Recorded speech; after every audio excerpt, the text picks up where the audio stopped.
25 kilometres east of Bangalore, a group of kids are building in a small town called Hoskote.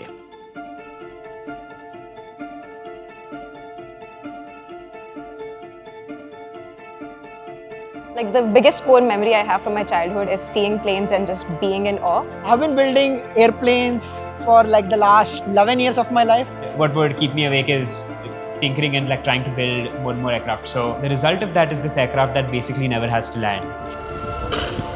They can stay in there for 24 hours and they can carry 250 kgs of payload while doing that. We have 22,000 shots to optimize human performance. That is what we do. That's how we operate. Like the team is just like iterate, build, break fast. We recognize that delivery in its truest sense is a physics problem. You're moving mass from point A to point B. Which would mean that if it takes off in 2026, it would land in 2027. In the small chance that we succeed, we would have had an impact on all of humanity. We're basically building hyper-efficient drones to make 1 rupee deliveries a reality. It feels a lot like we are in the golden age of aerospace in India right now. Could this be the portrait of a new Indian?